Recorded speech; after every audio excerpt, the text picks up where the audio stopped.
Now, ladies and gentlemen, you'll agree with me that if you came here with some kind of prejudice towards people who are differently abled, by the time you leave tonight, you are going to be a changed agent.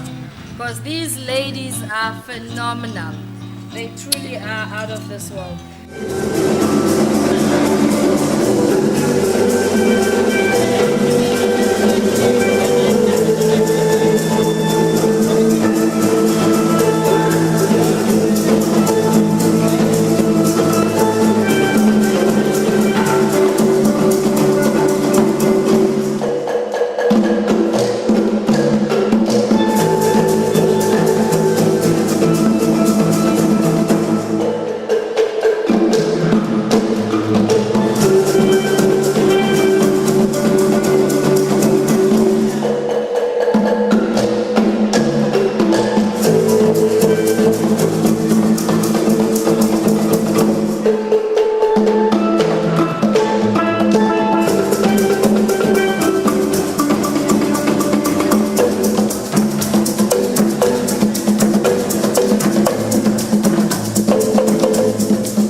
Sanibonani.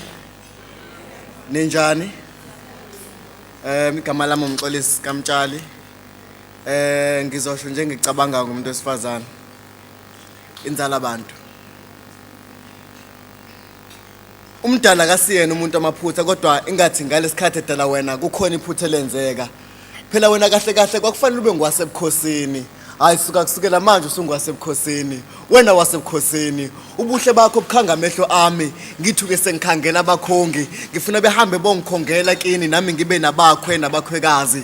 Ngenxa lokukhazimula kobuhle sengizokubiza unkazimulo. Kazimulo uneyimango egilayo ekhanda lami. Unokuthatha iwalk endaweni egitazayo zomqondo wami. Ngisale ngihle kubala abantu abangazange bebesothandweni bethi nginomduma khanda. Ngenxa lezimangaliso sengizokubiza usimangaliso sendalo. Simangaliso sendalo ngithi nje bese ngithi kancane nje hayi kakhulu hayi ngoba ngiyithatha kodwa isimali sakho siyangithatha singibeke endaweni ephezulu eseduzane nezulu ngithi mangifika phezulu ngifike ngikhulume nengelosi ngiyiqhoshela ingelosi ngithi we ingelosi kukhona umuntu omuhle lapha phansi zithi ingelosi siyamazi ngithi ingelosi understand ngisho umuntu omuhle hle zithi siyamazi bese zikubiza ngegama wena waziwa ngisho ezulwini sengizovele ngithi kuwe wena wezulu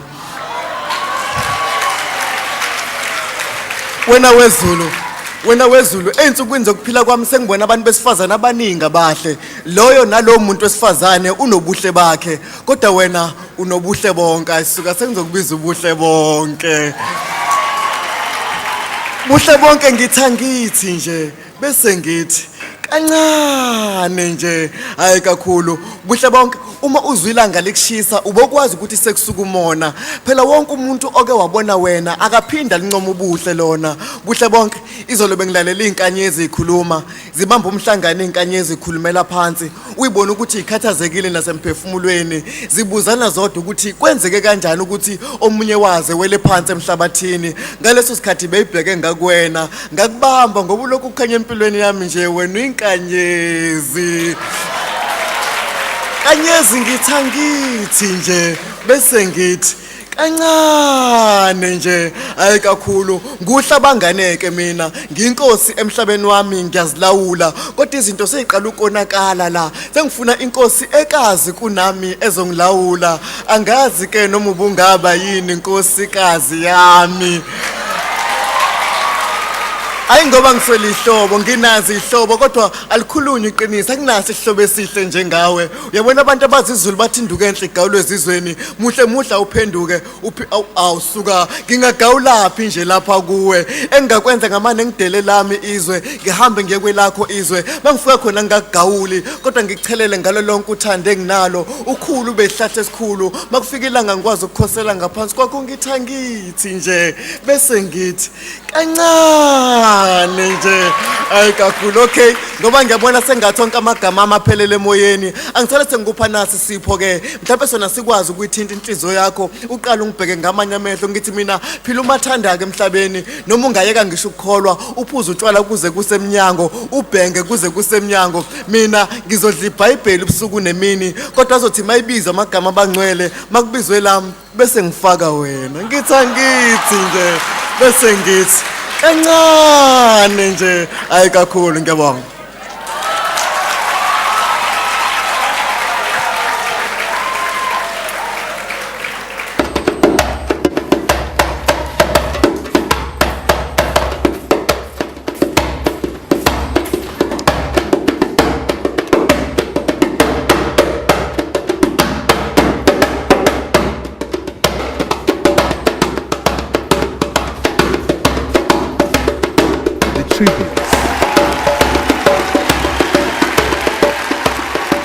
Vesha is one of those economic activists who are successfully making apparent the relationship between an enterprise's positive bottom line and the presence of disabled people within that environment. Never in the business of debunking stereotypes, her life is the story of never judging the proverbial book by its drapery.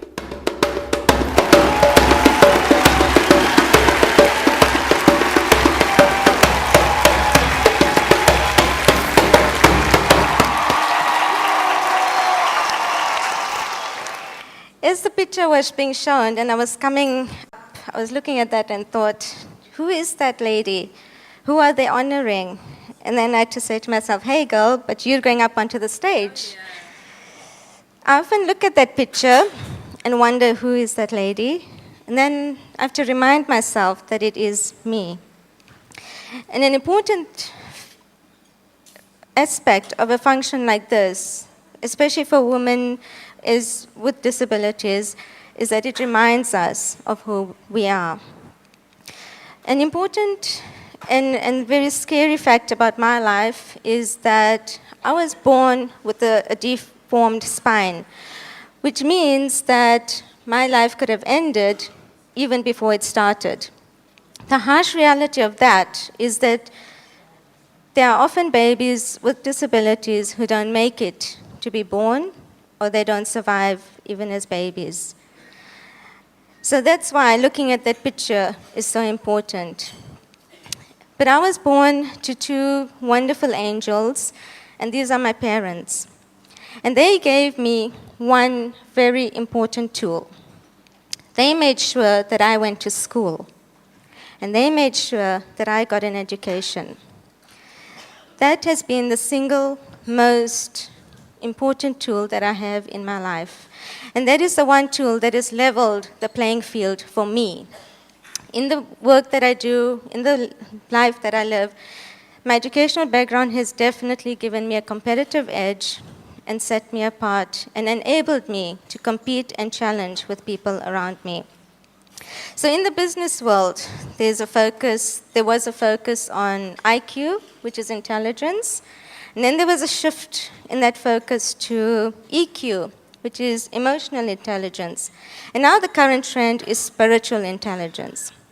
And one of the bottom line focuses of that is what I started with, and that is remember who you are. Thank you.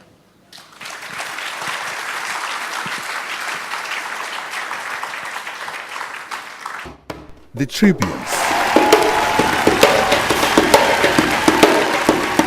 Rulani Baloyi. If hindsight were 20/20 vision, insight, the gift of intellect, and foresight, the gift of the gods, then all the above would be true of Rulani's expression of life.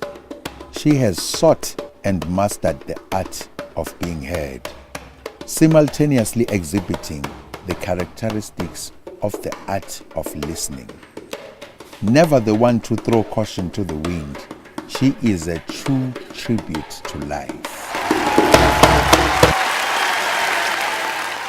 Thank you, Griselda, and thank you very much for inviting us here. You know, when I was born and when I grew up, I didn't know I was blind because I was partially blind. I was surprised that everybody was going to a local school at home, and I was told you're going to go to a school far away, and I did not know why, but I was excited. And you know, when I got to the school, everybody was asking, are you totally blind or are you partially sighted? That's when I realized, oh, now I know why they brought me here. Then I was partially sighted. And so it made sense for me because I learned in Braille and everybody else at home was learning to write with a pen and paper. But then the other story of it is that my family did not treat me any differently from anyone else. They did not tell me that I was blind. So I got a hiding. I learned everything else with everyone else.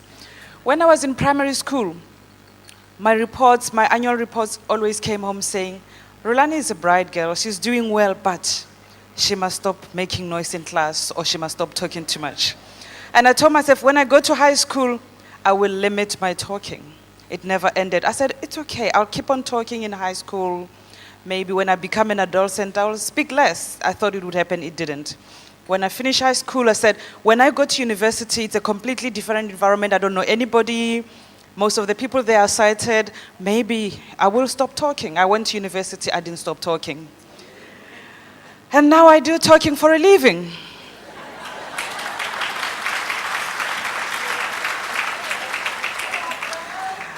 And when I went to university, you know, when I was in matric, everybody said, you have options, go to university, you can be a lawyer, you can be a teacher because you're blind. And I thought, wow, maybe I can do that. I went to university, tried law, I hated it, I failed it, and I did not like it. And then I continued with my degree, I passed, I did very well in all the other subjects. And when I was at university, I said to myself, I used to listen to the radio and I said, one day I want to be there. I want to be a journalist. I want to tell other people's story. I want to speak to the world. Never in my head did I say, but you're blind, do you think you'll do it? I knew one day I was going to be able to do it. How? I did not know. And I finished my university studies, and I looked for jobs, and I got a job at the SABC. And you know one thing I want to share with all young people with disabilities? You must be presumptuous. When you go for a job interview, be ready because they're going to ask you, because you can't walk, how are you going to do this? So they asked me, because you can't see, how are you going to work on your computers? And I said, no, all you have to do is buy a software that you put on my computer and I'll be able to do the same job with everybody else. And they said, who must buy? I said, you guys. And of course they did. You see, so when you go for a job interview, be ready for those questions. So because if they catch you off guard, you're going to say, I'm not sure. So always be ready for whatever comes out. And they said to me, we're going to make you a crime and court reporter. And you know what that involved? Going to court, listening to criminals, listening to judges. And you know that's when you say to yourself, I only have 4 senses. Make them work for you. All my 4 senses have always worked for me. Listen, hear, feel, and smell. Sometimes that's where the story is. So if one of your senses is not working, make sure that the other 4 are sharpened. They work even harder. And what also worked for me in my career, research. Ask all the right questions. You know, I remember I would phone people and say, can I meet you for an interview? They say, fine. I get there and say, oh, you did not sound blind on the phone. I don't know how a person with a blunt voice should sound. You know? And for me, that has never been the issue. I will never call you and say, hi, Dr. Mkhize, can I please come interview you about your province KZN? By the way, I'm blind. That's not the issue. So that's partly the story of my life. And then there's the other side, the personal side of it. I'm one person, I like going out, like every young person. Funny enough, I was asked this question 10 years ago. And last weekend, I was asked the same question by a different person under different circumstances. You know, the question was, you are so drunk you can't even open your eyes. And I was sober. I never take it personally. And I said, I'm not drunk, I'm blind. And they say, you are so drunk you even think you're blind.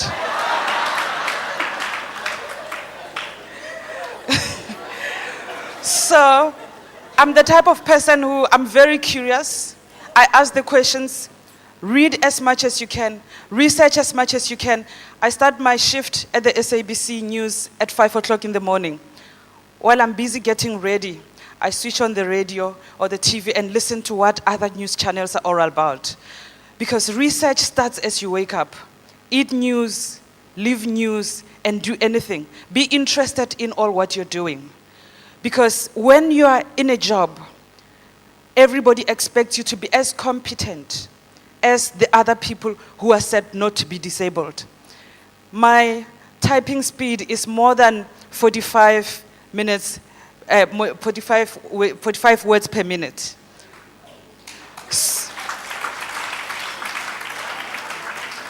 I have deadlines to meet every hour, on the hour. You can call my boss and ask him or her. I do that every hour, on the hour. I've never received a phone call from Metro FM or 5FM saying we did not receive our bulletins on time. I make sure it happens. So it's all about you. If you love your job, do it, with or without your disability. I want to leave you with these words. It's okay to walk with your eyes closed as long as you don't sleep along the way. Thank you very much.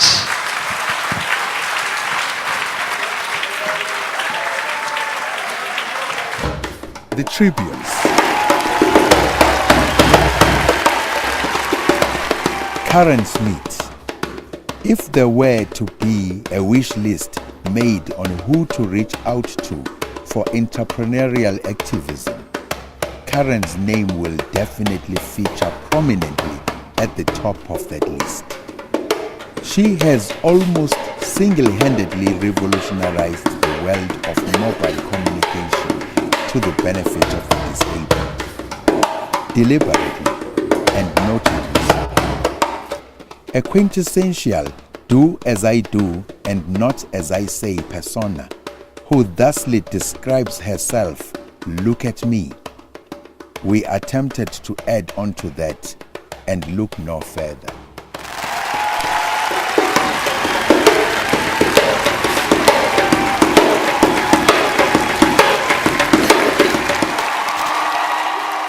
Good evening, ladies and gentlemen. Before I say my speech, I just want to say to my other colleagues here receiving the tributes, I first want to acknowledge that you are also my inspiration. I think that you are so gorgeous. You are absolutely beautiful, and I respect you for what you have achieved in life. I know there's been many barriers and many challenges, and you took them head on, and you conquered everything that you wanted to do. The second tribute that I want to do is to my family, because you know we all need to have some sort of a support structure. So when I grew up in a very small seaside town of Mossel Bay, long ago, I come from a single parent family. And it was a case of having an absent father who never paid his monthly, monies to my mother. So there were a lot of months when we literally had no money and we had to get money from family. Somehow my mom worked, and she made to make a good life for us. Also growing up, I always just had to hear negative things like, you know what, you will never be able to go to university and study and get a degree. Although in matric, my marks was higher than average. And those years, I actually believed what people were saying to me because I did not know of any better. I just took it as the truth. So I decided to get myself a job. After 13 job interviews, I managed to get a job. By the way, as a cashier. I then went to study 13 at the age of 29. I went to study for the first time in my life. That's when I got the opportunity.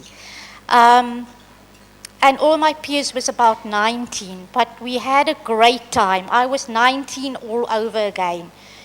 We did all the student things. We went to Steers in our pajamas. You know, I really just, the one thing about young people, they just see you as a person. They don't see you as a disabled person. By the way, what's a disabled person? You disable your password, you disable your computer, you don't disable people. So, then I was told, but you will never be able to get a boyfriend, let alone a husband. And you know what? Somehow people think that people with disabilities are asexual. We are definitely not. And I can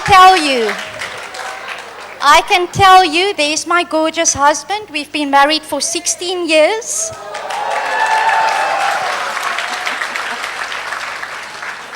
My doctor said, please never try for a baby. So guess what? I never went to that doctor again. I first had my baby and then I went to see him and I said to him, look, here's my beautiful daughter, Kelly. She's 7 years old. And then as the previous speaker said, education is the tool that really is taking me to heights that I've never known. I investigate, I launch cell phones for people with disabilities, like speaking phones for the blind, big phones for the elderly. I need to apply innovation and roll that out to the market. So we're very proud at doing that, the organization that I work for. So I want to say to all the people with disabilities,